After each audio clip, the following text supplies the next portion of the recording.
La Edad Media siempre ha estimulado mi imaginación. Un mundo de leyenda, caballeros y castillos. Una época de justas y heroicas batallas. Pero también un tiempo de construcciones, de cambio y de innovación. Me llamo Mike Lowes y he dedicado mi vida a tratar de comprender el pasado experimentándolo. Soy historiador y creo que cuando te metes en el pasado, descubres el tiempo sorprendente que fue. Un mundo con desafíos parecidos, pero soluciones muy diferentes. Voy a emprender un viaje para explorar el mundo medieval. Un mundo que duró 1000 años, desde la caída del Imperio Romano hasta el Renacimiento. ¡Vuela! Quiero acercarme todo lo que pueda a las vidas cotidianas de la gente corriente y participar en los pasatiempos de la nobleza. Voy a experimentar cómo era la vida en este fascinante periodo de nuestra historia. En parte serán detalles cotidianos, en parte será espectacular y será auténtico al 100%. ¡Atención!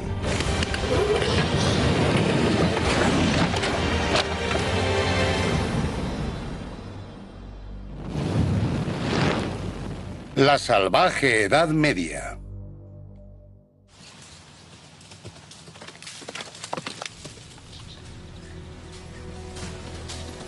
Me voy a la Edad Media. Me centraré en los siglos XIII y XIV que, en mi opinión, son el apogeo del periodo. Y empezaré con una imagen clásica, el castillo. Los primeros castillos fueron armas de intimidación y de ataque. No solo servían para defenderse y no se construían de piedra. Los primeros castillos eran así, sobre montículos con torres de madera y rodeados por una empalizada. De hecho, eran muy parecidos a los fuertes americanos del siglo XIX, porque eso es lo que eran. Eran fuertes para la caballería. Aparecieron hace unos 1000 años con un nuevo tipo de guerrero, el caballero. Un guerrero que montaba un caballo orgulloso y enérgico. Los caballos necesitan comida, refugio, cuidados veterinarios, una base. Y estas bases eran portaaviones para los caballos. Se desplegaba una flota de castillos de madera en el territorio enemigo a medida que se avanzaba por tierra conquistada. Desde aquí se podía controlar un espacio de 15 a 25 kilómetros donde se podía enviar una patrulla y que regresara al caer la noche.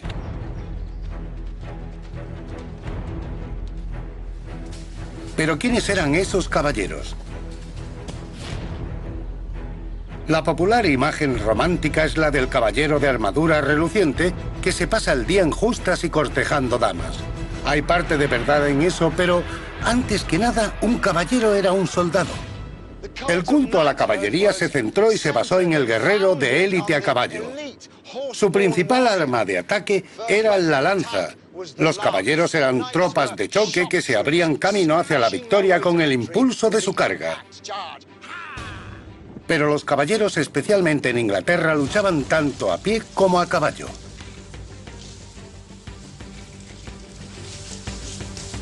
Un grupo de amigos míos, todos expertos en un amplio abanico de técnicas históricas, se vienen conmigo a la Edad Media para ayudarme a desvelar la realidad del mundo medieval. Los caballeros eran la élite militar independientemente de si luchaban montados o a pie. Por encima de todo eran tropas de choque, y eso implicaba un entrenamiento duro y constante. El entrenamiento era agotador. El caballero francés Boucicaut decía que había que recorrer al menos 1,5 kilómetros al día con la pesada cota de malla. Los caballeros entrenaban todos los días para habituarse al esfuerzo y el calor de llevar una armadura.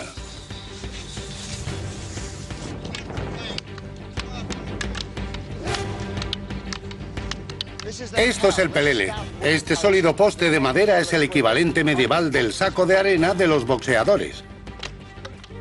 Entrenaban con el pelele con espadas de madera. Muchos textos nos dicen que las espadas de madera debían pesar el doble que las de acero. Así que no era para hacerlo más fácil, sino para aumentar la fuerza y la resistencia. En la batalla el combate era duro, cruel y brutal. Y los caballeros, rudos luchadores, peleaban con todos los medios de que disponían. Usaban escudos para luchar. Para el cuerpo a cuerpo se podía usar el filo, pero por supuesto el escudo en el campo de batalla se usaba para protegerse de los arqueros. Por eso lo llevaban. Pero en una apretada masa de hombres también se convertía en un arma.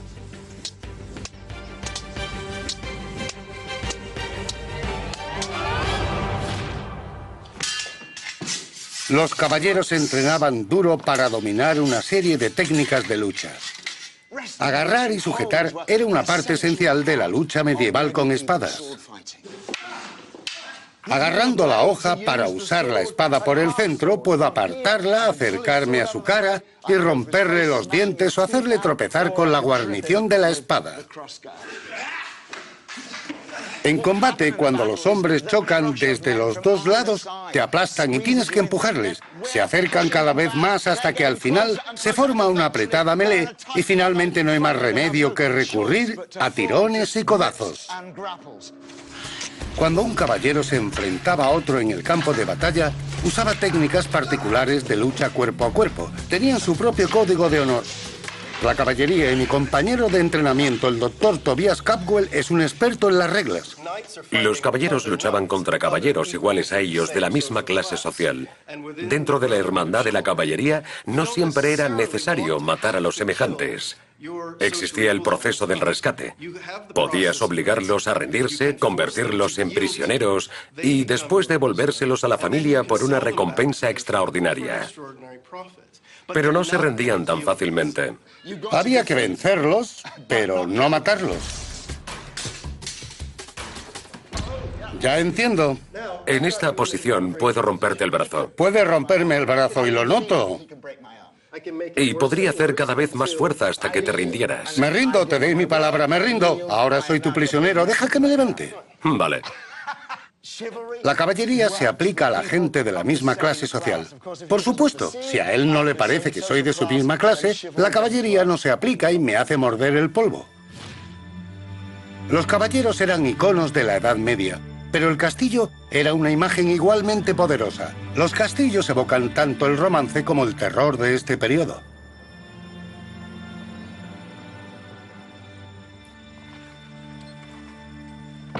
Gracias, Thierry. Pero no solo voy a echarle un vistazo a un castillo antiguo, voy a ayudar a construir uno. ¡Oh! Esto es Guédelon, en Francia. Un pequeño equipo de expertos lleva 15 años desarrollando un proyecto único. Están construyendo un castillo medieval a escala real, desde los cimientos. No hay nada igual en el mundo. Estos artesanos solo emplean materiales originales y técnicas de construcción de la Edad Media. No hay electricidad, ni herramientas automáticas, ni camiones. Todo se hace a mano, exactamente igual que hacían los albañiles medievales. Buenos días, Clement. Buenos días, señor. ¿Qué tal? Bienvenido a la cantera. Por supuesto, todos los castillos empiezan aquí, con la piedra, en la cantera. También para extraer la piedra se utilizan solo técnicas tradicionales y trabajo duro. Después de extraerlas, las piedras eran talladas por los canteros. El maestro constructor era la persona más importante en la construcción de cualquier castillo. Era el arquitecto, constructor, diseñador, artesano e ingeniero. Todo en uno. Por debajo del maestro había un ejército de profesionales de hasta 200 hombres en un castillo de este tamaño, haciéndolo todo, desde los andamios hasta las tejas de barro y el mortero. Todo desde cero. Aquí están haciendo el mortero, el material que une todas las piedras. Una mezcla de tierra, arena, cal y agua. ¿Así? Sí, bien. Los castillos estaban en el corazón de la comunidad. Todo el mundo tenía que atravesar estas puertas, desde los campesinos hasta los príncipes. Hacen falta 45.000 toneladas de piedra para construir este castillo. Y todas hay que levantarlas solo con esfuerzo humano. Pero, ¿cómo llevan las piedras hasta arriba? La respuesta es una grúa extraordinariamente avanzada que puede levantar tanto peso como muchas grúas modernas.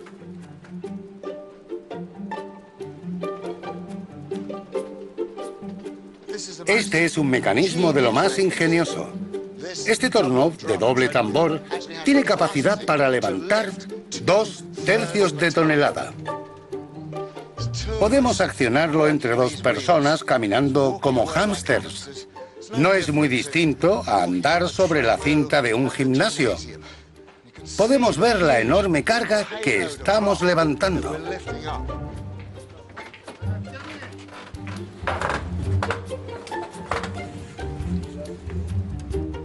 Ahora el conjunto gira, la carga de piedra se balancea hasta colocarse en su posición y la levantamos hasta donde están los albañiles, en el nivel superior. Guédelon se basa en el diseño de un castillo francés de hace 800 años. Cuando esté terminado, tendrá 6 torres, un gran salón y altos muros que abarcan media hectárea de tierra. Todo rodeado de un gran foso seco. Esta es la parte superior de la Torre del Señor. Estamos extendiendo este mortero para poner la siguiente piedra. Si observamos esta piedra, vemos el detalle y el cuidado de la construcción. Todas estas son las marcas del cantero. Lo primero que hay es una flecha que nos indica que tiene que orientarse hacia aquí. Este es el nombre del hombre que lo ha hecho, el que la ha tallado. Y estas son las medidas en números romanos, la cifra 8, que me indica que tiene 8 pulgadas de profundidad, 20 centímetros. Creo que necesitaré tu ayuda. Ayúdame para inclinarla así, ¿vale? Eso es. Ya está colocada en su sitio. Esta piedra está perfecta. Y he construido un pedacito del castillo de Guédelon. Esto ha sido ingeniería de precisión para levantar edificios que duren siglos y siglos. Los castillos siguen siendo hoy una vista majestuosa en el paisaje europeo. Soy Mike Lowes y he venido a la Edad Media para mostrarles cómo era realmente la vida hace 800 años. Es un viaje medieval lleno de sorpresas. Con pocas carreteras decentes, el mejor medio para transportar mercancías pesadas era el barco. Los mares de Europa estaban llenos de estos navíos mercantes. Los barcos de mercancías como este, que se conocían como cocas, eran las bestias de carga del mar. Naves de un solo mástil, con velas muy pesadas y cascos anchos y planos. Así, podían transportar una gran cantidad de carga. Esas cubiertas podían estar repletas de madera de Escandinavia, pieles del Báltico o incluso llevar ganado vivo de un extremo al otro del país. Ahora la vela ha cogido el viento y avanzamos a buen ritmo. Estos barcos eran tan populares que hacia el 1300 solo el reino de Dinamarca tenía una flota de más de 1000. La característica distintiva de la coca es que la barra de dirección, el timón, estaba montada en el centro de la popa. En los barcos anteriores estaba a un lado, que en neerlandés se llama steerboard, la borda del timón, de donde procede la palabra estribor. Y si el mecanismo de dirección estaba a un lado, tenías que mirar hacia allí. Y el otro era en neerlandés el backboard, la borda de atrás, de donde procede la palabra babor. El diseño de poco calado permitía atracar estos barcos en cualquier puerto de Europa. Cualquier pequeño pueblo costero podía acoger comercio internacional y ser la puerta al resto del mundo. Este precioso lugar es el centro medieval de Dinamarca. Es una réplica de la ciudad portuaria que se podía encontrar por toda Europa. Este sitio es un museo vivo de historia, donde todo el mundo se vuelve tan medieval como puede. Aquí pueden verse mercancías de todo el mundo. Pieles del Báltico, maravillosos artículos de madera y de cerámica, telas... ¿Estoy guapo? Sí, muy guapo. ¿Me queda bien? Así que parece que estoy guapo, sí. No tengo ni idea de lo que dicen, pero seguro que les parezco guapísimo. El problema es que hablan danés y no les entiendo. Pero eso sería un problema para un viajero medieval, no solo en los viajes internacionales, sino en su propio país. Los dialectos regionales eran prácticamente idiomas distintos. De modo que al viajero de York le resultaría muy difícil hacerse entender en Londres. Nadie comprendería al hombre de Marsella en París. Otro problema del mercado era asegurarte de que no te engañaban. Los comerciantes que intentaban estafar, inflando los precios, trucando medidas o vendiendo imitaciones baratas, eran deshonrados públicamente en la picota. Hay un relato de un tal Robert Porter en 1387 que era panadero y metía trozos de hierro en los panes que vendía para que pesaran más. Lo llevaron a la picota y le colgaron el hierro del cuello. Y la hogaza también le colgaba del cuello. De modo que no había duda de lo que había hecho.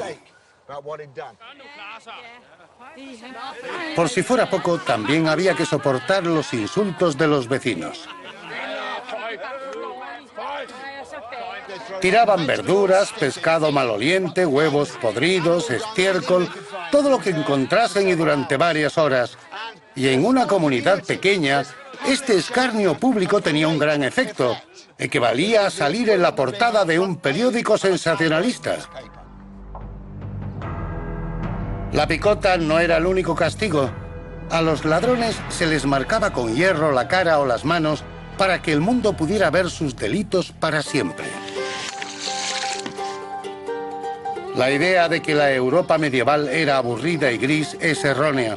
En realidad, vibraba con deslumbrantes colores.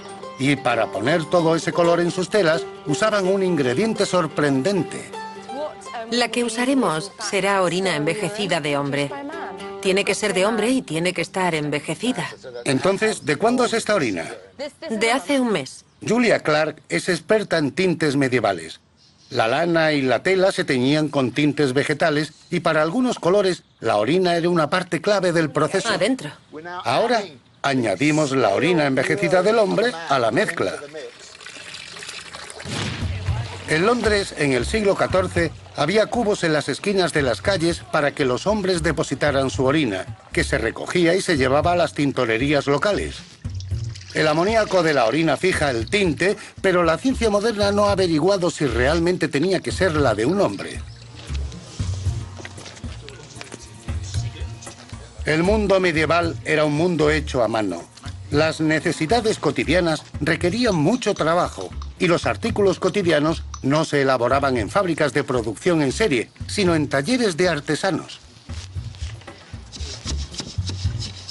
Incluso la tarea básica de encender fuego era un verdadero arte.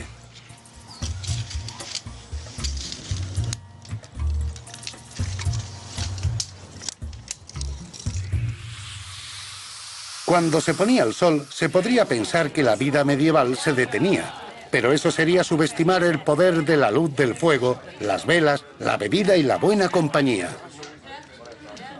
Esto es una taberna. No es especialmente acogedora para los extranjeros, para los forasteros.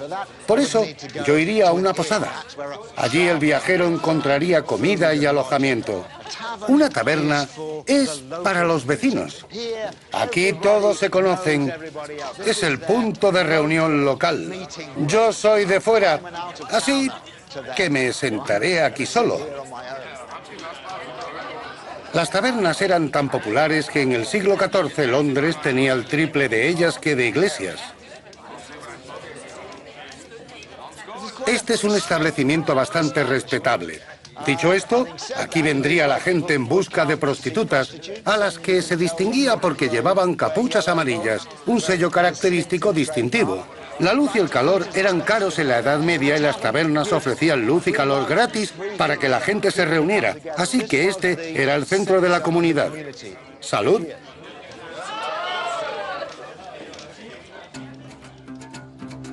Ir de un sitio a otro por tierra era sencillo.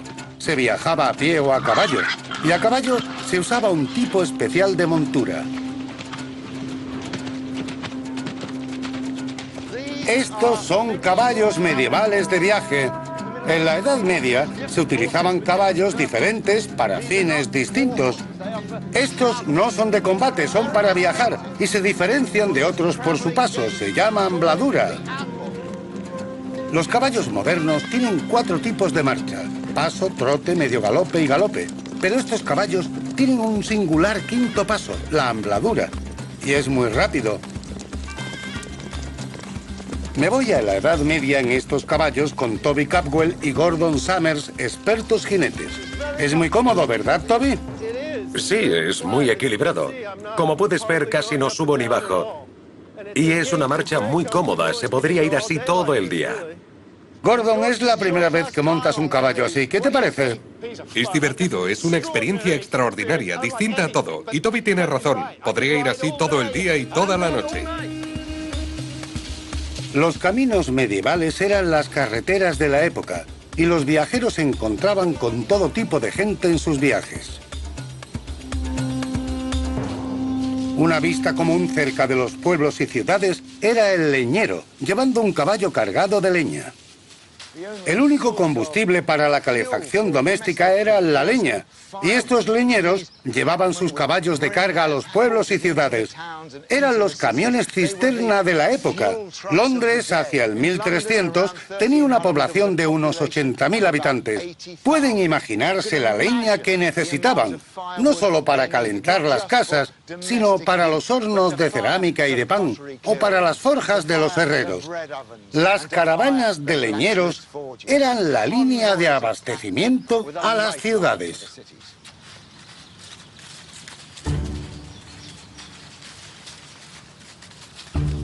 El viajero medieval tenía que llegar a su destino antes de la caída de la noche. Los bosques medievales de este periodo estaban infestados de bandidos, desertores del ejército, fugados de la ley o de su señor que buscaban refugio en el bosque y vivían como hombres desesperados que necesitaban un ingreso. Seríamos una presa muy fácil de no ir bien armados.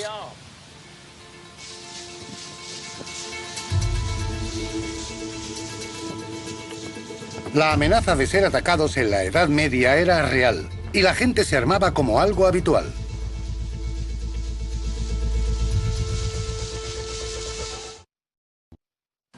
Me he ido a la Edad Media para explorar la realidad de aquella época. Fue una era de extraordinario ingenio y sorpresas. La orina envejecida de un hombre,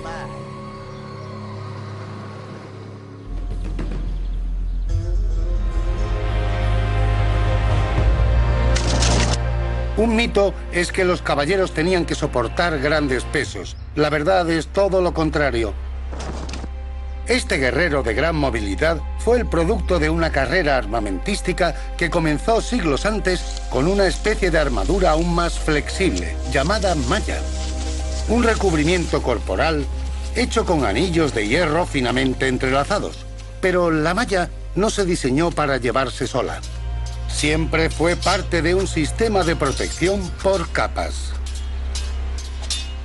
Durante casi 1000 años, el equipo bélico del combatiente apenas cambió. Era así. Este hombre lleva una capa acolchada llamada Ackerton. Y si se lo podía permitir, llevaba encima una cota de malla. Pero haga lo que haga, la verdadera clave es esta armadura de tela. Es lo que realmente detenía el impacto. Y eso era lo importante de la armadura de tela. La malla podía desviar una hoja con su superficie, pero esto es lo que protegía contra las heridas por golpes. Si le pego fuerte, lo que le protege realmente es este traje interior bien acolchado. La cota de malla se diseñó para proteger a un guerrero del ataque a corta distancia con espada y lanza, pero también tenía que defender de las armas de largo alcance de la época. Tensar. El arco de guerra. Soltar. Los arcos no eran nuevos en el combate, pero los productores de cota de malla se enfrentaban al poder del arco de guerra. Esta es la Sociedad Inglesa de Arcos de Guerra. Estos arcos tienen una potencia fenomenal. La clave de esta potencia es la fuerza de tensión. La fuerza de tensión de un arco es sencillamente la medida del peso necesario para tensar completamente la cuerda. Y Mark la ha tensado hasta 80 centímetros, lo que significa que este arco lleva 76 kilos y medio. Hacen falta 76 kilos y medio de fuerza muscular para tensarlo completamente. ¿Pero eran eficaces estos arcos en el campo de batalla? En la batalla de Crécy, en 1346, los ingleses, bajo el mando de Eduardo III, lucharon contra un ejército francés que los superaba en número por 5-1. A pesar de tener todas las probabilidades en contra, las fuerzas inglesas obtuvieron la victoria. La clave del éxito de Eduardo fueron los arqueros. Llevó a 7.000 de ellos, casi la mitad de su ejército, a la batalla. Si calculamos, siendo prudentes, que podían disparar 10 o 12 flechas por minuto, significaría que en un cuarto de hora habrían disparado más de 1 millón de flechas. Y esta batalla duró horas y horas. Eso habría acabado con las reservas de flechas muy rápidamente. Y las flechas eran una munición muy sofisticada y cara. ¿Cuál era el mejor modo de usarlas? Algunos creen que en las batallas medievales los arqueros disparaban a grandes distancias de hasta 300 metros. A mí me parece poco probable. No hay ninguna obra de arte o manuscrito que muestre a arqueros disparando hacia arriba. No se les ve disparar así. En las escenas de batallas siempre disparan directamente, así. Creo que disparan a una distancia mucho menor, puede que a 30 o 35 metros para el máximo impacto. ¿Pero podía este impacto con la armadura del enemigo?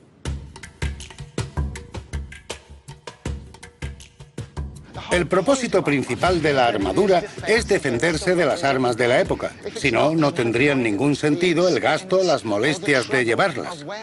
Pero si el arco largo es un arma tan soberbia que puede penetrar fácilmente la armadura, ¿por qué en Crécy no estaban todos muertos a los pocos minutos? Por supuesto, algunos murieron a causa de las flechas. Algunas armaduras eran de calidad inferior. No todo el mundo tenía una armadura completa. Algunos jóvenes impulsivos levantarían la visera, pero las flechas normalmente eran repelidas por la armadura. Así pues, ¿cuál es la eficacia militar de los arcos? Es el traumatismo causado por el golpe, es el recibir un impacto detrás de otro de esos arcos pesados. Y quiero hacer un experimento para medir cómo eran los impactos que recibían. Me ayudará el Dr. Matthew Payne, especialista en heridas de deportes de contacto. Bueno, Matt, este es Bob, el boxeador, al que usas para medir la potencia de los golpes de los boxeadores. Está calibrado para las artes marciales de boxeo, puñetazos y patadas. Ya, así que podemos medir qué cantidad de fuerza ejercen esas flechas dentro del cuerpo. Sí, estos sensores medirán la fuerza en cualquier parte por esta zona. Y a partir de eso podremos tomar medidas y hacer cálculos. Así que lo primero que tenemos que hacer es colocarle la armadura de tela. La armadura de tela que los soldados llevaban bajo la cota de malla está diseñada para absorber y repartir la fuerza de un arco. Consta de 25 capas de tejido cosidas entre sí y acolchadas para proporcionarles más densidad. Esto lo ponemos sobre las almohadillas y luego colocamos encima esta cota de malla. Esto pasa por aquí. Es ancho de hombros. Para el experimento, los dos arqueros usarán arcos de guerra de 63 kilos de tensión a muy poca distancia. Ya está. Los sensores del muñeco registrarán la fuerza de las flechas y transmitirán los datos a un ordenador. Bien, Mark, Joe. Soltad.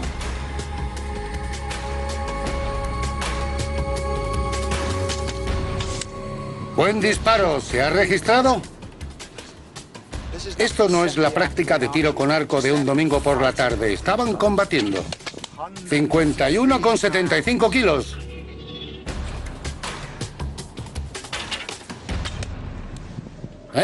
Mirad esa punta de ahí.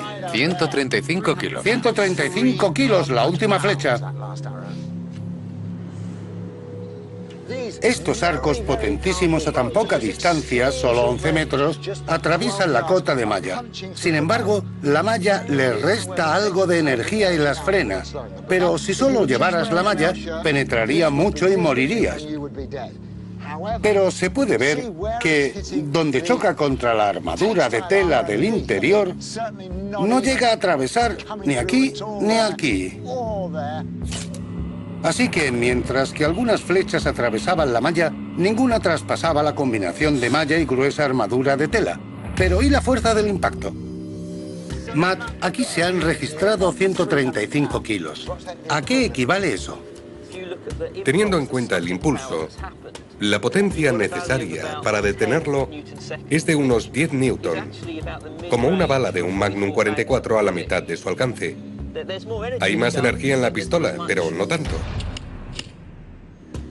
¿Y qué daño hace? Supongo que es en el tejido blando, donde tengo los órganos internos. Puede hacer muchísimo daño. La flecha no atraviesa la armadura, pero esta funciona deformándose y rebotando. Si se penetra solo esto con energía suficiente, provocará mucho daño en el interior del cuerpo. El experimento sugiere que en una sucesión de impactos de flecha provocarían un violento ataque a base de potentes golpes que debilitaría al enemigo socavando su resistencia y su moral. Incluso aunque las flechas no pudieran atravesar la armadura, eran potentes puños con golpes a distancia. Tensar. Soltar.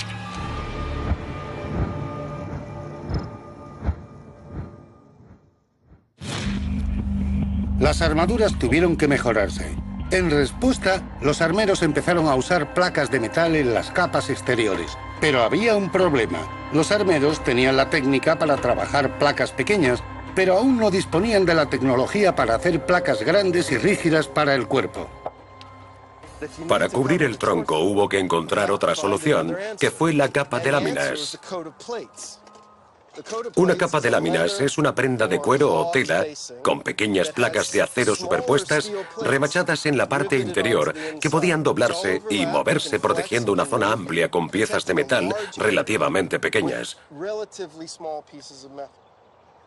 Es una buena armadura, pero aún así podía haber armas que se introdujeran entre los huecos.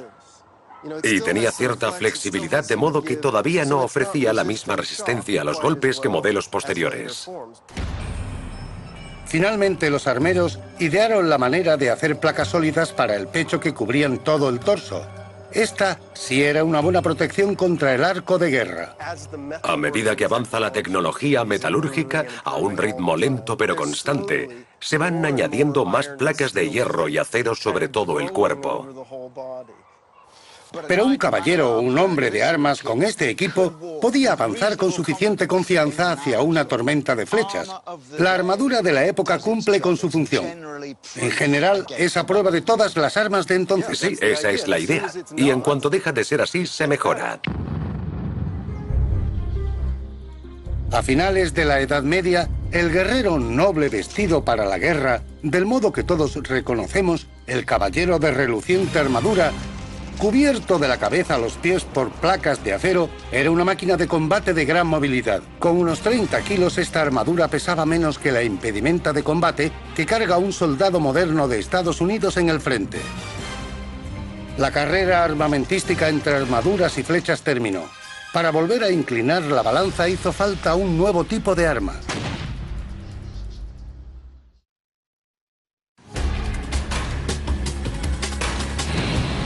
Llevo toda la vida descubriendo las sorprendentes realidades de la vida durante la Edad Media. Ahora me pongo medieval para desvelar la verdad oculta tras la gran obsesión de las clases nobles, la caza. La caza era fundamental para la vida medieval. Todas las clases sociales cazaban, pero la nobleza no solo lo hacía por deporte o alimento. La guerra era la ocupación de los caballeros, pero la caza era su pasión. Y era una pasión que les ayudaba a prepararse para el combate.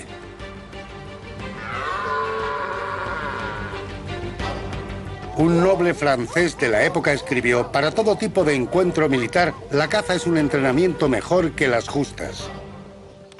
La caza era un acontecimiento con muchos rituales y normas. Era un acontecimiento de alto nivel. Para una gran partida de caza, se reunían en el bosque al alba y hacían un desayuno formal. Buenos días, caballeros. Gracias, Steve. Esto es mucho más que un acto social, ¿verdad? Refuerza toda la estructura social. Había gente de todos los niveles sociales, cada uno con su función. Y en el campo de batalla eso era tremendamente importante, porque un ejército medieval eficaz tenía distintos tipos de soldados que colaboraban entre sí. La caza se planeaba meticulosamente, combinando hombres, caballos y perros. Los perros medievales no eran como los modernos con pedigrí. Había varias razas criadas puramente con una finalidad práctica. Lo primero era encontrar al ciervo. El maestro de caza podía descifrar las pistas dejadas por el animal. El ayudante me ha traído un plato de deposiciones de ciervo. Gracias, de verdad. Para el maestro de caza era un gran honor determinar, a partir de estas deposiciones, qué ciervo cazar. Esto podía saberse por su forma, su firmeza, si se podía deshacer, y al olerla un buen cazador sería capaz de decir si el animal estaba sano, qué edad tenía y si era apto para cazarlo. Las deposiciones elegidas se daban a un perro con un increíble sentido del olfato. Estos preciosos sabuesos eran una raza medieval de perros que iba en busca de un ciervo determinado. Su olfato era tan bueno que podían elegir un ciervo concreto, diferenciándolo de los demás rastros del suelo del bosque. Estos perros, la partida de reconocimiento, se llevaban con una correa que en inglés medieval se llamaba lyam. Se conocían como lyamers. Cuando los lyamers localizaban al venado, la zona era rodeada en un radio de varios kilómetros con perros muy veloces. Tenemos que perseguirlo y para eso nos hace falta velocidad y un perro largo. Pondremos a una jauría a perseguir al ciervo, pero puede llevar bastante ventaja. Solo si el ciervo se acerca al perímetro exterior, se sueltan estos perros para hacerle volver hacia la partida. El reflejo de persecución se activa al ver a la presa. Pueden alcanzar velocidades de hasta 70 kilómetros por hora. Unos perros increíblemente rápidos. Rápidos, pero solo en distancias cortas. No tienen la misma resistencia que un ciervo y por eso se colocaban en relevos, para que un par pudiera sustituir a otro. Para la partida, los cazadores usaban perros que corrían en jaurías. Estos eran los sabuesos, la jauría principal. Cuando se les suelta, corren en grupo y tienen un olfato extraordinario. Así que cuando vamos corriendo a caballo tras la presa, estos son los perros que nos ayudan a no perderla, porque tienen la suficiente resistencia y olfato para perseguirla.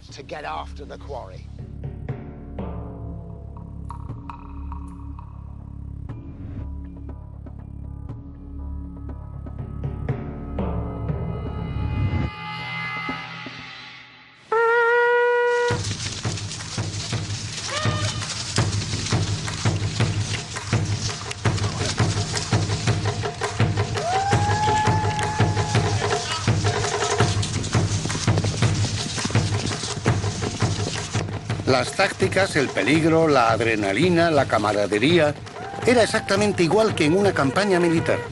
La emoción de la caza era irresistible y preparaba al hombre para los rigores del combate.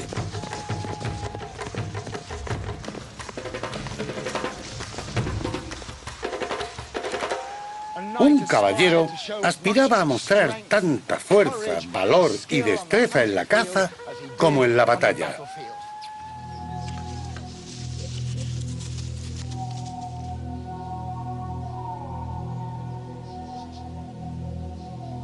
Cobrar una pieza peligrosa que pudiera defenderse confería un estatus especial.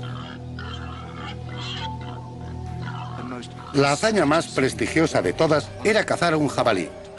Imagine que eso se le viene encima. 300 kilos de músculos gruñendo y armados con colmillos como dagas.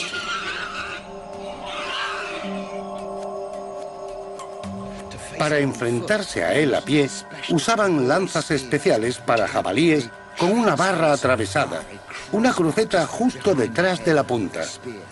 La idea era que aunque el jabalí tuviera clavada la lanza, aunque consiguieran atraparlo, llevaba tanto impulso hacia el cazador que la lanza podía atravesarlo completamente y llegar hasta él.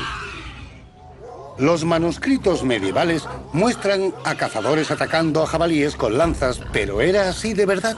Voy a hacer un sencillo experimento. Siempre he sentido curiosidad por saber si estas crucetas funcionaban.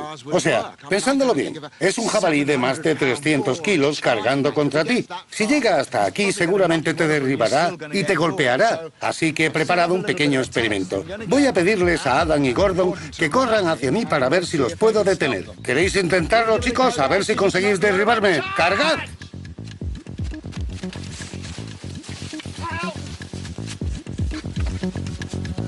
Hacen falta 2 personas para sostenerla, así que para superar la prueba tenía que estar solo para resistir la carga. Pero siempre que tuviera un buen compañero que viniera en mi ayuda, muchas gracias, me salvaba del oprobio de que un trozo de carne me diera un revolcón. Aunque hacía falta un hombre muy valiente para enfrentarse a un jabalí cargando sin que antes lo hubieran detenido los mastines. Esta era otra raza de perro medieval criada con un solo objetivo. Jake es un bulldog de Sussex, un perro que en la Edad Media llamarían mastín. La nariz está aquí arriba y por eso puede agarrarse a una presa, tirarla y sujetarla sin dejar de respirar, hasta que llegue el cazador con su lanza o su espada. De todos los métodos de caza, el más noble, el más peligroso y el más valorado era matar al jabalí montando a caballo con una espada.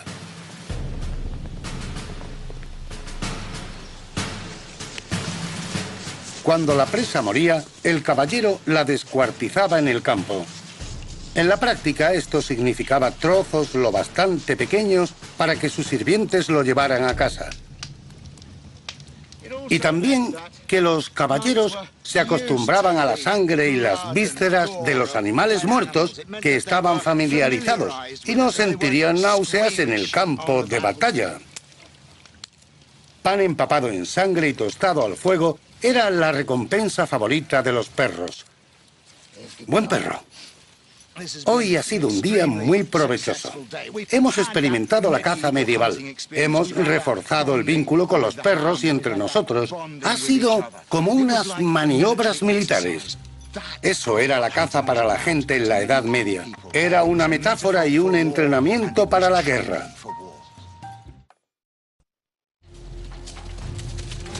Me he hecho medieval para acercarme lo más posible a la vida en la Edad Media. He ayudado a construir castillos, he entrenado y he luchado con espadas, y he viajado por tierra y mar. He experimentado la emoción de la caza y he sentido cómo debía ser el ataque de un jabalí.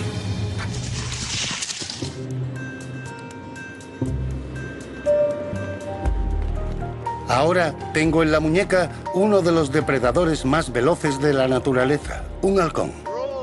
A pesar de toda la emoción y el prestigio de cazar presas peligrosas, el entrenamiento cinegético medieval más icónico y preferido con diferencia era la cetrería. ¡Vuela!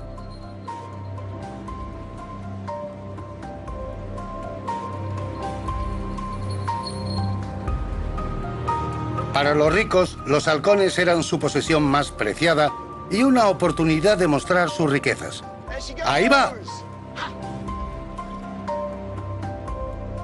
En 1368, el rey inglés Eduardo III gastaba en sus halcones más dinero que todos los ingresos de su aristócrata más noble.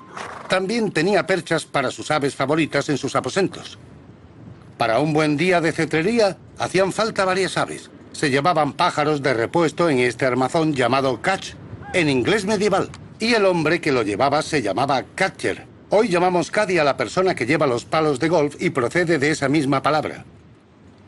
Bueno, Lockhart, ¿nunca antes habías tenido un halcón en la mano? Nunca. Vamos a cambiar eso.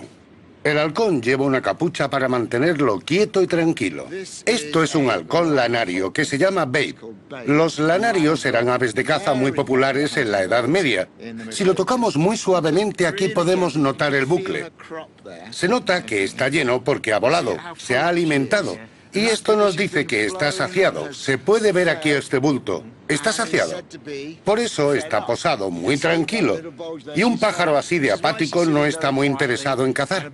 De ahí viene la expresión estar saciado, de la cetrería. Tenemos muchas expresiones de la cetrería.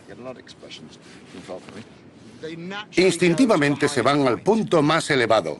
Solo tienes que levantar el dedo índice detrás de él para que se suba. Eso es. Ahí lo vemos, se ha subido. Ahora aprieta con el pulgar. Sí, ahora lo entiendo. Ahora lo tienes controlado, lo tienes cogido con el pulgar. Bien. Y para más seguridad, voy a ponerle la correa que está atada a la lonja. Lo enrollaré aquí. Ahora la tienes bien sujeta, enrollada en el meñique. Vaya. ¿Qué tal? Genial. Es asombroso. Es como medieval. Qué pasada. Sí, esto nos conecta Desde el suelo hasta el cielo. desde el suelo hasta el cielo, totalmente.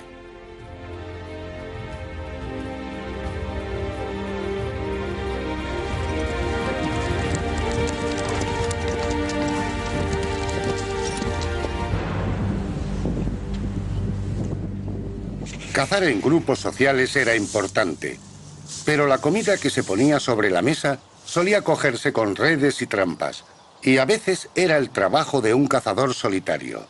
Los cazadores más hábiles usaban un arco o una ballesta, y su habilidad no consistía solo en tener una buena puntería, sino en saber recechar, acercarse a la presa. Hay varias referencias auténticas que describen lo que sería una de las visiones más extrañas del mundo medieval. Había caballos para recechar que tenían este aspecto. Dos hombres disfrazados de caballo. ¿Crees que va a funcionar? Bueno, no vamos a engañar a nadie, pero lo importante es que oculta la forma humana.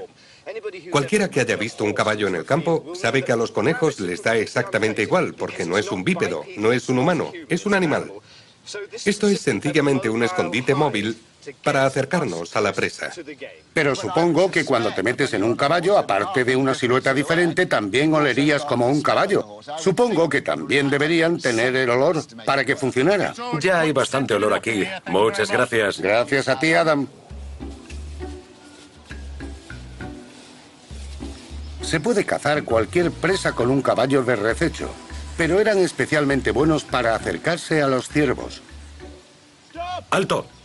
Eso no se puede hacer. ¿Perdón? Eso no se puede hacer. El castigo por molestar a los ciervos del rey es sacarte los ojos. Tienes razón. Este es un bosque real. Podemos coger conejos y pajaritos, pero aparte de eso, llevar armas es ilegal. Así que en el bosque del rey es ilegal una flecha así. Eso significaba que la gente normal no podía cazar aquí para poner comida sobre la mesa. Y no creo que necesite un caballo para acechar conejos, pero muchas gracias. De nada. Los derechos de caza de la nobleza se tomaban muy en serio, y el país estaba cubierto de bosques y cotos de caza, lugares donde solo la minoría de los privilegiados podía cazar.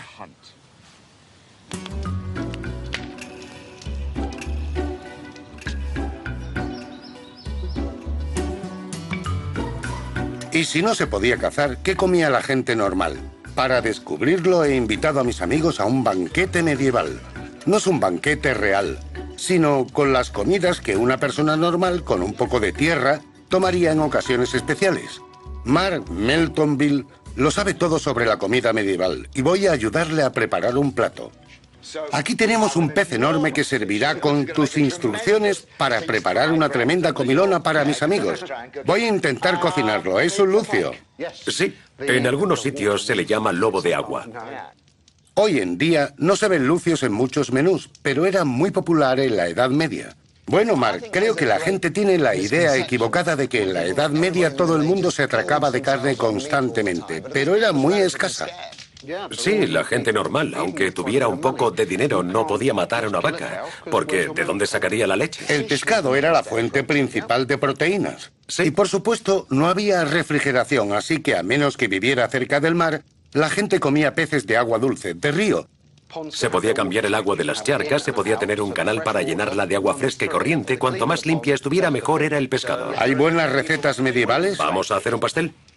Coceremos el lucio dentro de una cobertura de masa relleno de hierbas que la mayoría de la gente en la Edad Media cogía del huerto.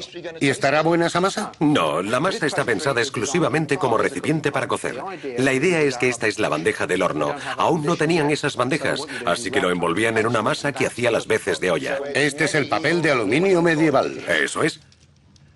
Queremos que le quede un aspecto razonablemente bueno, porque también es la bandeja para servirlo.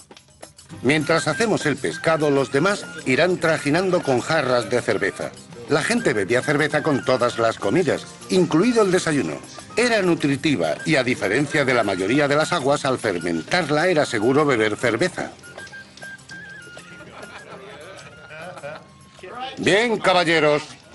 Esta es la prueba de fuego. Tenemos luz y asado. Mirad qué pez. Voy a probar un pedacito. Sí, pruébalo, está delicioso. Tengo que probar un bocado. Me gusta mucho este lucio. Y está muy rico. También tomamos otros platos medievales, como oveja asada, guisantes y manzana con miel cocida en leche de almendra. Muy dulce. Está muy bueno. Delicioso. Tenemos una cosa que se llama arboletti, que es queso cuajado y huevos. No tiene por qué gustarle a todo el mundo. Lo que más echa para atrás seguramente sea la apariencia. Es como el requesón. Sabe mejor de lo que parece. En una época anterior a los tenedores, había una estricta etiqueta para manipular la comida en la mesa. Sencillamente no se comía con el cuchillo y los tenedores no se habían inventado. Así que se usaban los dedos de cortesía, que son estos dos, de modo que al comer la carne se ocultaba la boca. Por supuesto, la gente de la Edad Media no comía así todos los días, pero tenían una dieta bastante equilibrada para sus vidas de duro trabajo. ¿Y cómo hacían para poner toda esta maravillosa comida en la mesa? En este viaje he hecho cosas asombrosas con animales. He montado un potente semental de combate. Y he galopado con caballos de viaje. He puesto a prueba a los perros de caza. Y he volado magníficos halcones. ¡Vuela!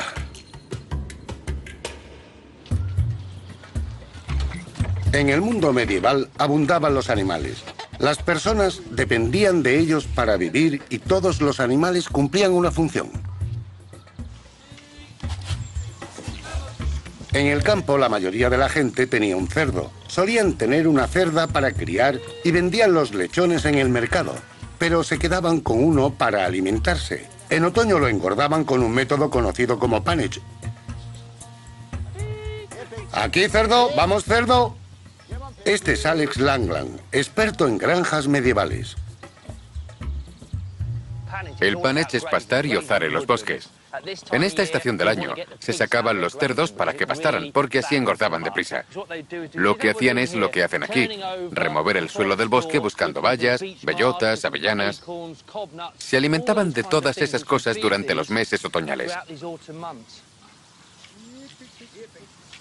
La búsqueda de comida convertía a los cerdos en los motocultores de la Edad Media. Si había que limpiar la tierra, lo mejor era usar los cerdos. Hoy tenemos motocultores que se meten ahí y lo trituran todo. ¿Para qué usar esas máquinas cuando puedes hacerlo con cerdos? Era una sociedad muy interdependiente, del mismo modo que lo es la naturaleza. La gente reflejaba el mundo natural y todo funcionaba muy bien. Sí, sí, desde luego. En una era profundamente supersticiosa, a veces trataban a los cerdos como humanos. En Francia, en 1386, un cerdo fue acusado de matar a un niño. Fue enjuiciado y sentenciado a muerte por ahorcamiento público. se podían encontrar bandadas de gansos en todas las aldeas que, como en el resto de los animales, tenían que ganarse el sustento. Una de las cosas geniales de la Edad Media era que todos lo compartían todo.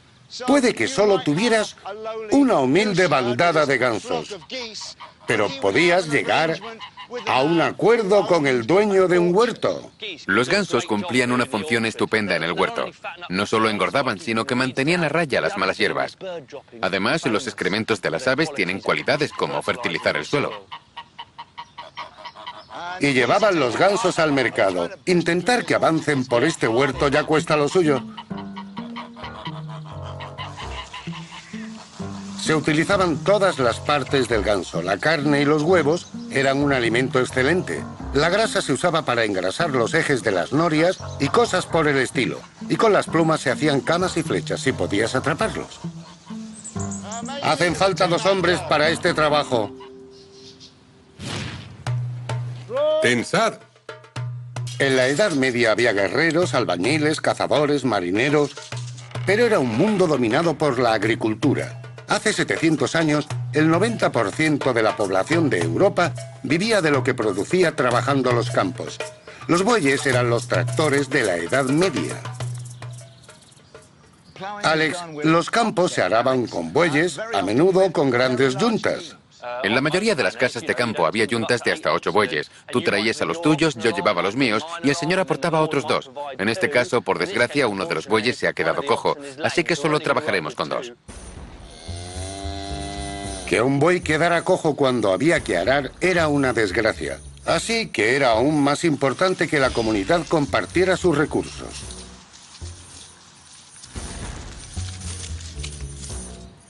Este es el yugo auténtico. El yugo existe hace milenios. En la Edad Media, esta antigua tecnología aún se usaba para uncir los bueyes al arado. Es muy simple, pero eficaz. Es la mejor manera de aprovechar la fuerza que estos animales tienen en los lomos. Y por supuesto, cuantos más bueyes hubiera trabajando, más sencillo era para cada animal y más trabajo podía hacerse en un día. Levanta la cabeza. Eso es. Sigue así. Adelante. Sigue. Muévete.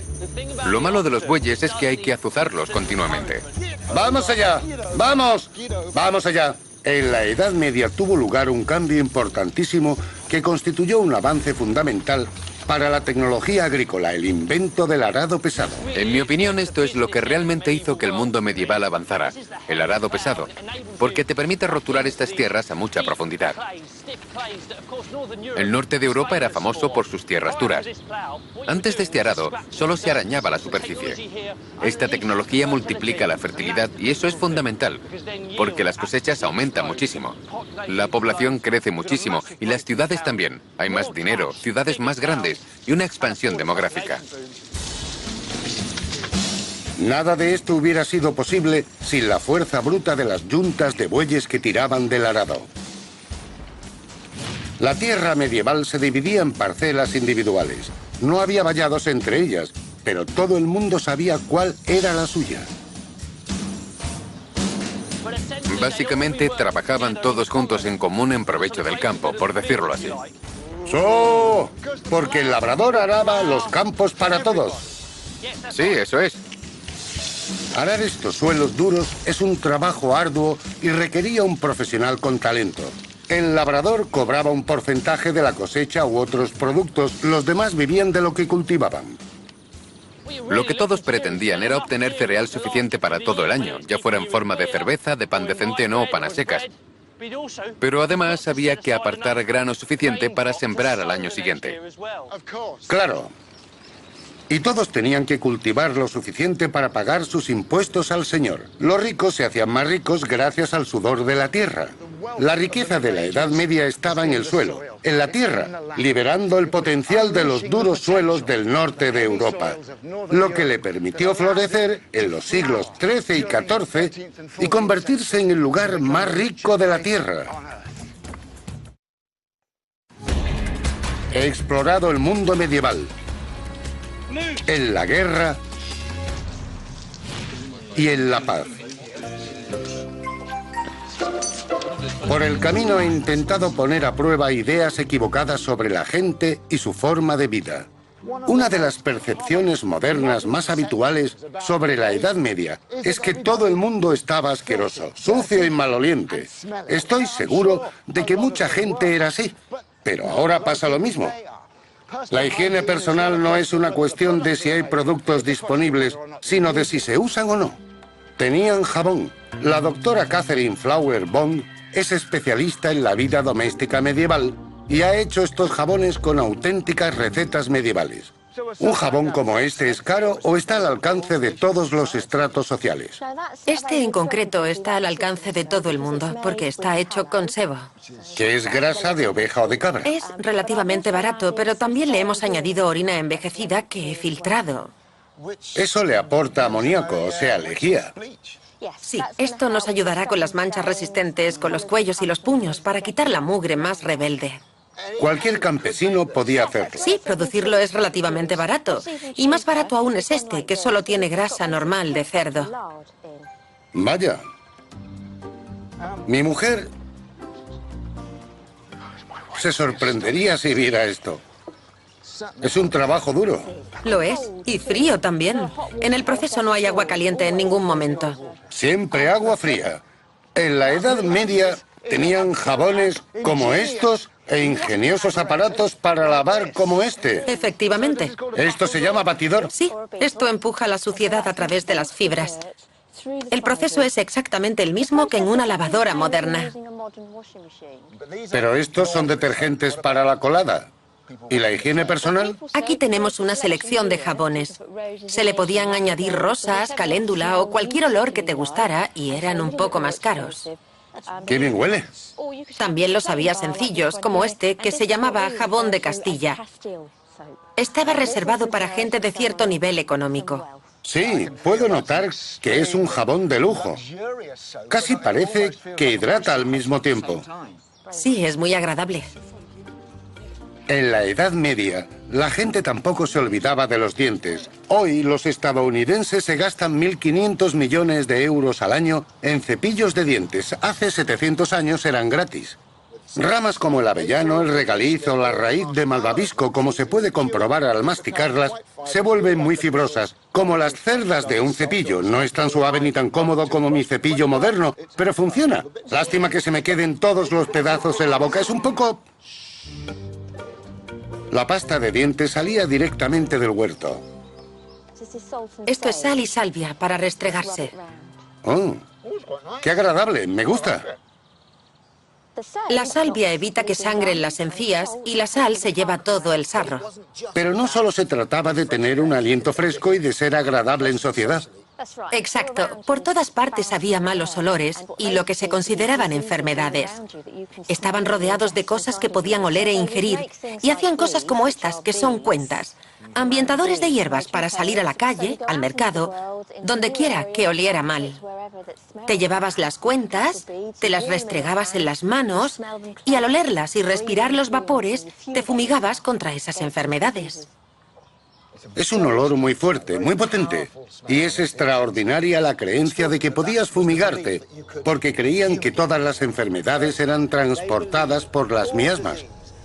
Los malos olores de la atmósfera, que si los respirabas, te hacían enfermar. Si fumigarte con hierbas no funcionaba, podías ir al médico del pueblo para uno de los tratamientos más extraños de la Edad Media. He hecho muchas cosas medievales en mi época, pero nunca había probado esta, una sangría con sanguijuelas. Rory McCready es experto en medicina y cirugía medieval. He notado un cosquilleo. Podría ser eso. Así que me has puesto una sanguijuela en el brazo. He sentido un pequeño pinchazo cuando se ha clavado. Esta práctica era básica en la medicina medieval. Sí. En la Edad Media se creía que el bienestar estaba controlado por 4 misteriosos fluidos corporales llamados humores. Eran la bilis negra, la bilis amarilla, la flema y la sangre. Se suponía que una sangría con sanguijuelas mantenía sus humores en equilibrio. Las sangrías eran bastante frecuentes.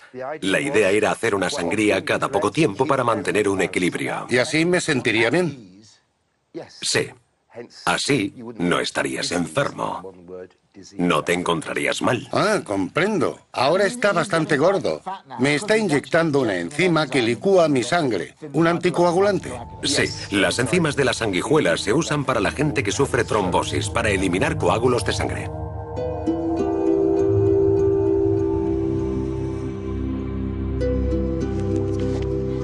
Pero una enfermedad no podía curarse por muchas sanguijuelas que se emplearan. Se llamó la peste negra.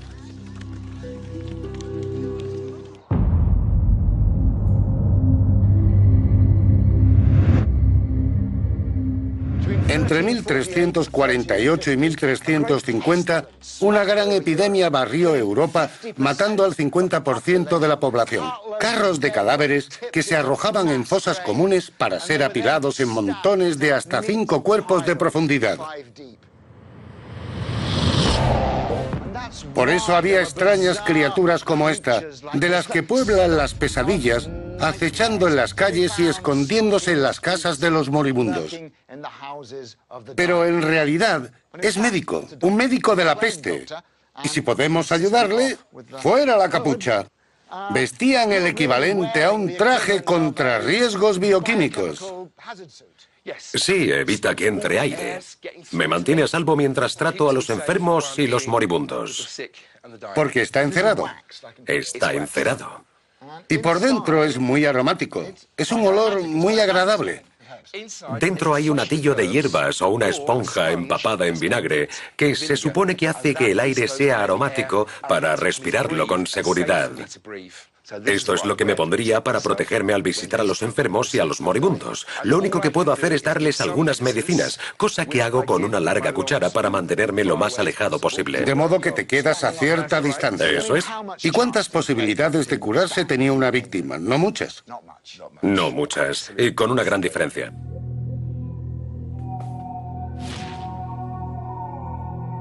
Transmitida por unas pulgas de las ratas, la peste lleva a sus víctimas a una muerte horrible. Salían bubones negros y pestilentes por todo el cuerpo, y a los pocos días de aparecer la infección casi todos morían.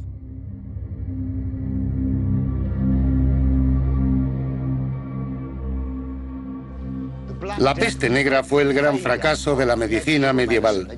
No comprendieron su origen ni cómo tratarla. Fue un fracaso que acabó provocando el fin del mundo medieval. Puede que la peste exterminara a la mitad de la población, pero no terminó con las guerras y la violencia. A continuación, desataré la furia de la máquina de guerra más poderosa de la Edad Media. Me he acercado lo más posible a la Edad Media para experimentar cómo se ocupaba la gente de la higiene, la salud y las terribles enfermedades. He ido al medievo para ayudar a construir un nuevo castillo medieval. Ahora quiero descubrir cómo se derriban. El gran momento.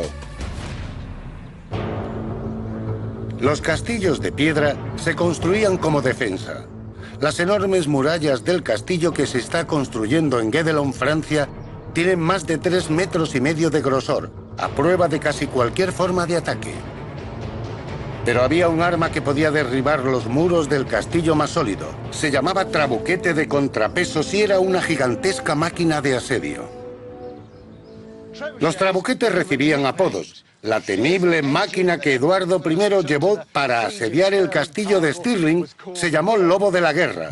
Otro nombre popular era Malvoisin, que significa mal vecino, y eso eran precisamente los trabuquetes. ¡Fuego!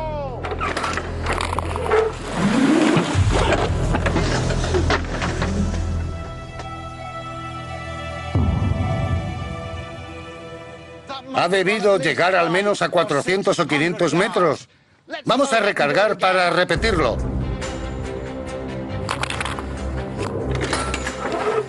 Estas enormes máquinas podían lanzar grandes piedras y estrellarlas en la muralla de un castillo a más de 1 kilómetro de distancia.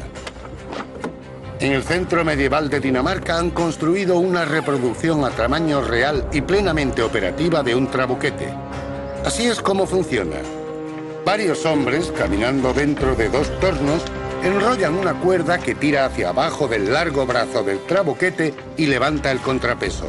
Cuando se suelta el brazo, el contrapeso cae, lanzando el brazo y su carga letal hacia arriba.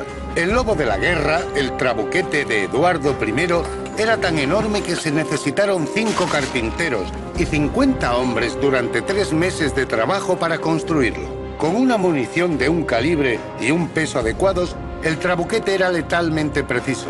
Se podía alcanzar la parte de la muralla una y otra vez, debilitándola hasta abrir una brecha.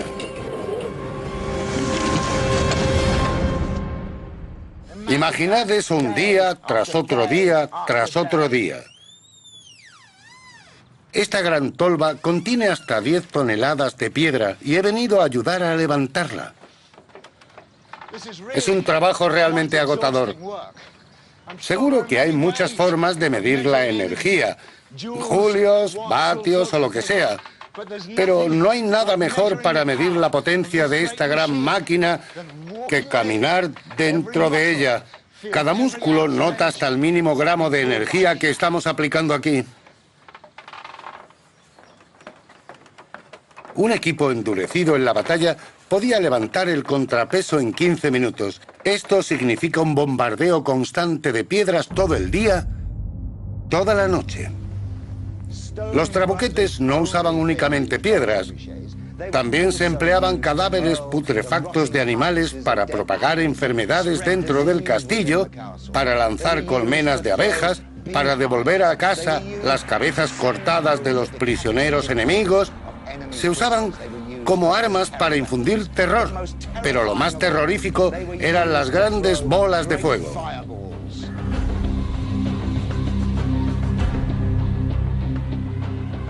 ¡Atención!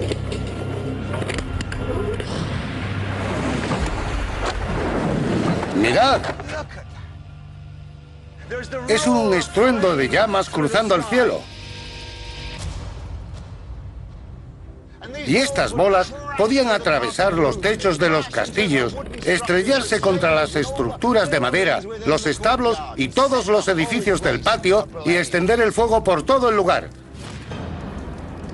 Los defensores del castillo tenían que prepararse para una larga espera.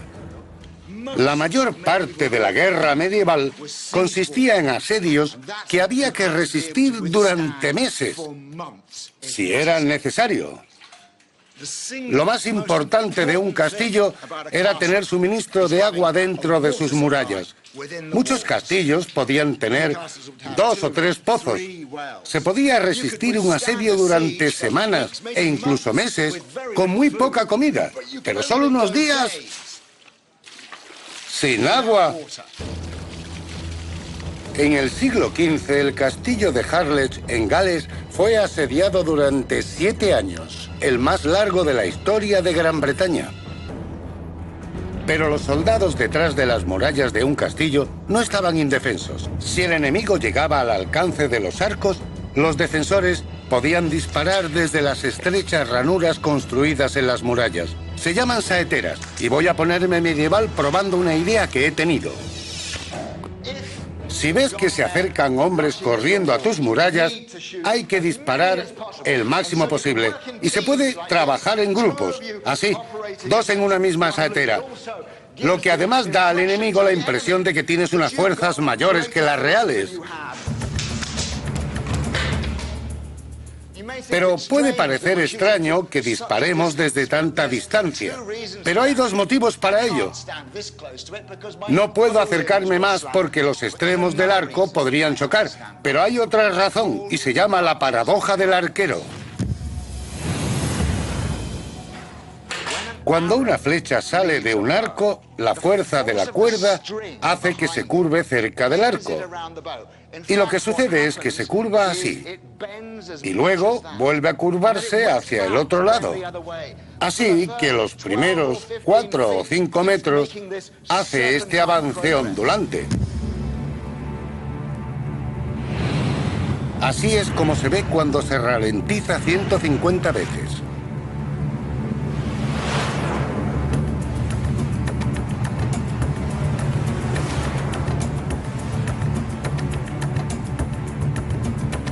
La flecha atraviesa el aire oscilando y recorre hasta 5 metros antes de enderezarse.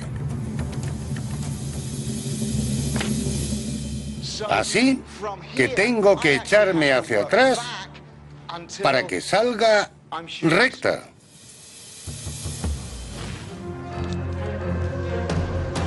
Por supuesto, una ranura que deja salir flechas también deja que entren, aunque son un blanco más difícil. No importa si las flechas pasan limpiamente o si se estrellan contra la muralla. A los arqueros de dentro de la saetera les intimidará bastante que haya un par de arqueros fuera, disparándoles. En el interior, el ruido de las flechas con punta metálica tendría que ser terrorífico. A veces, la jugada del atacante podía forzarse. ¿Qué pasa si tengo que tomar este castillo deprisa? Por ejemplo, si hay refuerzos de camino, si están llegando más fuerzas del enemigo y tengo que entrar rápidamente. Estos muros imponen bastante, así que mis opciones son limitadas.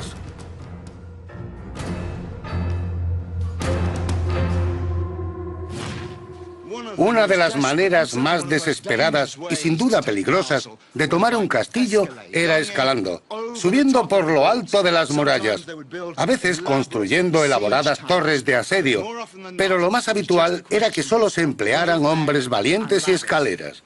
Era tremendamente arriesgado que cuando había gente tirándote piedras a la cabeza o arqueros que podían dispararte desde los lados, pero tenías que seguir avanzando, tenías que subir la escalera porque había más hombres detrás de ti. Cuando llegabas arriba, no te recibían con los brazos abiertos. Te atacaban y entonces surgía un problema. Estoy colgado de la escalera con una mano y llevo el escudo en la otra. Es muy difícil desenvainar la espada. Quizá pueda sacar una daga más rápidamente. Pero eso no creo que te asuste mucho, ¿verdad? No. Mira, puedo empujarte por el hueco, apartarte y echarte de la muralla. La opción más evidente para mí es intentar empujar la escalera, pero no puedo moverla. Puede que haya 15 o 20 soldados gruñendo detrás de mí en esta escalera. Es un peso enorme contra el muro. Para tirarla harían falta una palanca tremenda. Una barra. Necesitaría una barra y 10 hombres fornidos para ejercer esa fuerza, pero eso me privaría de 10 defensores vitales. Mi cometido no es tanto llegar arriba, sino ganar tiempo, sacar la espada y mantenerte en una posición en donde estás haciendo que te defiendas. ¡Estés ocupado! Pero, aunque consiguieras escalar la muralla y entrar en el castillo, los defensores tendrían guardado un último truco. Ya he superado las defensas exteriores. He atravesado el muro, he derribado esta puerta de hierro y ahora estoy en una pequeña cámara del último bastión, en la ciudadela del castillo. Pero el ingenio de los constructores de castillos no tenían límites, porque por encima de mí hay un hueco asesino.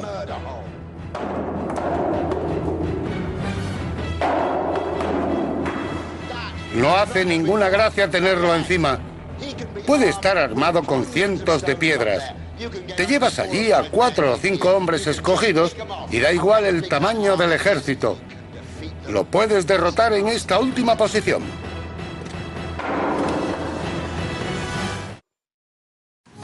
Me he venido a la Edad Media para desmentir ideas equivocadas sobre este periodo y para experimentar la vida medieval por mí mismo.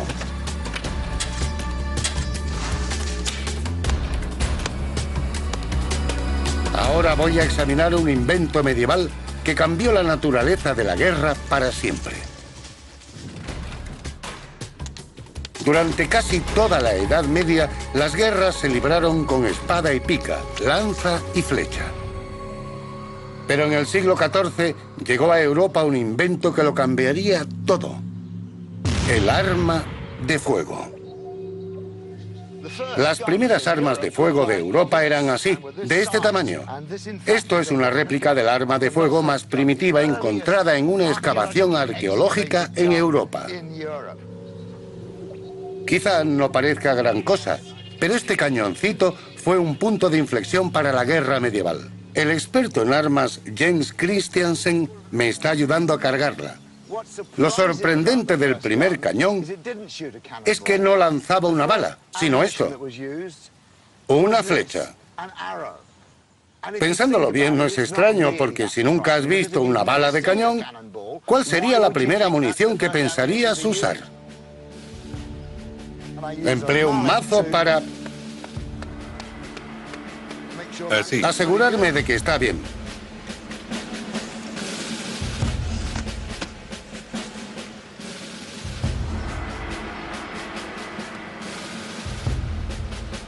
Los artilleros medievales se consideraban contrarios a la caballería. Les amenazaban con cortarles las manos y arrancarles los ojos si los capturaban. Bien, voy a encenderlo.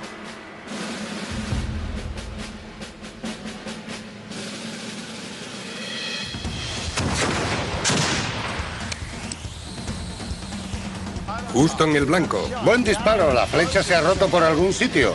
La fuerza del golpe ha hecho añicos esto. Uno de los primeros documentos donde aparecen cañones usados en el campo de batalla fue cuando los ingleses los llevaron para enfrentarse a las fuerzas francesas en la batalla de Crécy en 1346. Las atronadoras explosiones, el olor a azufre y las llamas que escupían infundían terror al enemigo.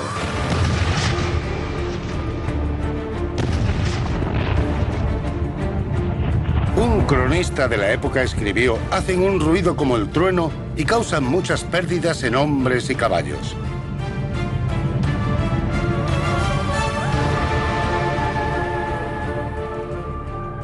Todos los periodos de la historia aportan ideas que permanecen e ideas que desaparecen. Desde el principio, las armas de fuego estuvieron destinadas al éxito. 50 años después de los primeros cañones, los armenos medievales construían armas que se parecían mucho a los cañones que conocemos hoy. Una de las primeras cosas que hicieron fue olvidarse de la flecha y recurrir a la bala de cañón. Las primeras eran de piedra, como estas, talladas por canteros porque no habían descubierto el hierro fundido. Los europeos no descubrieron la fundición de hierro hasta finales del siglo XV. Otra cosa que sucedió fue que empezaron a fabricar cañones más largos. Pero ¿cómo consiguieron hacer un cañón así de largo sin saber fundir el hierro? La respuesta fue usando la tecnología de un barril. En el barril pueden verse estas duelas, estas tiras de madera, unidas por estos aros. Y eso es lo que hay aquí.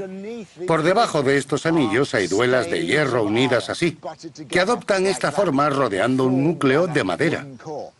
Y estos anillos con sus largas pestañas se clavan por encima. El centro de madera se quema y ya tienes el cañón de un arma de fuego. Es la misma tecnología que un barril. Eso que parece una jarra de cerveza se llama cazoleta.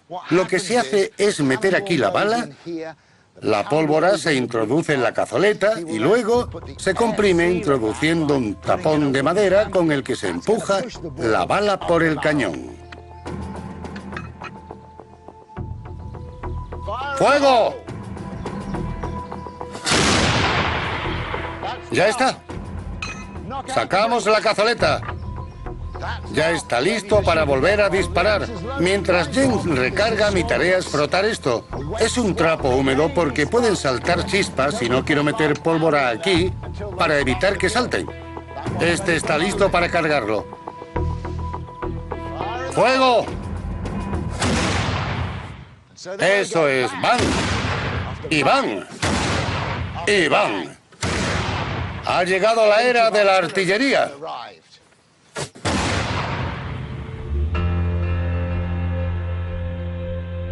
La llegada de las armas de fuego fue una de las señales de que la Edad Media llegaba a su fin. Cambió el curso de la guerra y de la civilización para siempre. Ir a la Edad Media ha sido un viaje increíble. He ayudado a construir y a atacar castillos medievales. He arado con bueyes y he probado comidas medievales. He cazado con perros y he luchado con espadas. He viajado en barco y a caballo y he visto una instantánea alegre y llamativa de la vida medieval.